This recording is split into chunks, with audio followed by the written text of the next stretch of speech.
আবু সাইদ হত্যার আনুষ্ঠানিক অভিযোগ আমলে নিয়েছে ট্রাইব্যুনাল। এই বিষয়ে বিস্তারিত জানাতে সরাসরি যুক্ত হচ্ছেন সহকর্মী সাবরিনা মজুমদার। সাবরিনা, আপনি আমাদের জানাবেন অভিযোগপত্রের বিস্তারিত কি জানতে পেরেছেন? স্নেহা, আজকে আনুষ্ঠানিক যে অভিযোগ অর্থাৎ বেগম রোকেয়া বিশ্ববিদ্যালয়ের যে শিক্ষার্থী আবু সাইদ সেই যে হত্যাকাণ্ডটি হয়েছিল সেটির অভিযোগ আনুষ্ঠানিকভাবে আমলে নিয়েছে ট্রাইব্যুনাল এবং এক ঘন্টার একটি শুনানিতে আসলে আমরা ছিলাম। এই শুনানিতে আসলে চিফ প্রসিকিউটর শুনানি করেছেন। এটি ট্রাইব্যুনাল 2-এ আসলে হয়েছে এবং এখানে চিফ প্রসিকিউটর আসলে সাবেক প্রধানমন্ত্রী শেখ হাসিনা, যিনি এই পুরো জুলাই আগস্ট ঘটনার যে নিউক্লিয়াস, যেটি প্রসিকিউশন টিম দাবি করছেন, তিনি যে আসলে 16 গুম, হত্যাকাণ্ড, নির্বাচন বা যে বিষয়গুলো তিনি সংঘটিত করেছেন তার আসলে বিবরণ তুলে ধরেছিলেন ট্রাইব্যুনালের সামনে। এবং সেই সাথে এই যে আবু সাইদ যে হত্যাকাণ্ড সেটি আসলে কিভাবে ঘটেছিল এই জুলাই আগস্টের সময়, এবং এটি প্রথম শহীদ আবু সাইদ হন, যার মাধ্যমে আসলে পরবর্তীতে অর্থাৎ ছাত্র জনতার যে ক্ষোভ সেটি ফেটে পড়ে এবং পরবর্তীতে কিন্তু আন্দোলন আরো তীব্র থেকে তীব্রতর।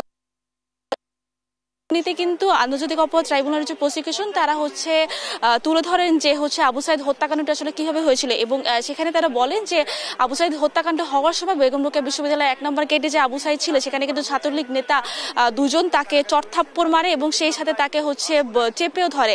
এবং পরবর্তীতে যখন আবু সাইদ মারা যায়, আবু সাইদ মারা যাওয়ার পর যদি ময়নাতদন্তের যে রিপোর্ট প্রকাশ হয়, সেখানে কিন্তু রিপোর্টে আসলে তাদেরকে মূলত জোর করে আসলে রিপোর্টে তাকে সেই রিপোর্টে আসলে আনায় যে আবু সাইদ হত্যাকাণ্ড সেটি কিন্তু আসলে গুলিতে হয়নি, সেটি লাথি বা চড়থাপ্পড় মারার কারণে এরকম করে আসলে জুলাই আগস্ট হত্যাকাণ্ডের আসলে যে সুপ্রিম কমান্ডার শেখ হাসিনা এবং আসাদুজ্জামান খান কামাল তারও আসলে কথা বলে যে প্রসিকিউশন। এবং সেই সাথে কালকে থেকে কিন্তু জুলাই আগস্টের যে 36শে জুলাই অর্থাৎ 36 দিন, সেটি কিন্তু প্রথম দিন শুরু হয়, যেখান থেকে আসলে যেদিন থেকে আসলে এই জুলাই আগস্টের হত্যাকাণ্ড শুরু হয়েছিল সেটির প্রেক্ষিতে আসলে আমরা প্রসিকিউশনকে জিজ্ঞেস করি, যে সাংবাদিকরা জিজ্ঞেস করেন যে এই যে 1 বছর পেরিয়ে গেল সেটির মাধ্যমে আসলে বিচার কাজ একটি হলো না, সবার প্রশ্নবিদ্ধ হতে পারে। তো সেখানে আসলে প্রসিকিউশন বলে যে এখানে আসলে কোনো ধরনের তাড়াহুড়া না করে তারা আসলে ধীরে সুস্থে আসলে বিচার যাতে সফল হয়, সে কারণেই আসলে তারা ন্যায় বিচার প্রতিষ্ঠার জন্যই আসলে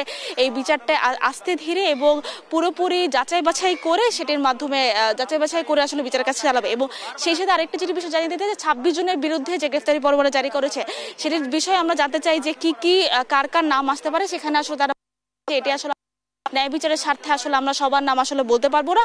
তো এই ছিল সর্বশেষ খবর আন্তর্জাতিক অপরাধ ট্রাইব্যুনাল থেকে। স্নেহা, সাবরিনা, আপনাকে ধন্যবাদ।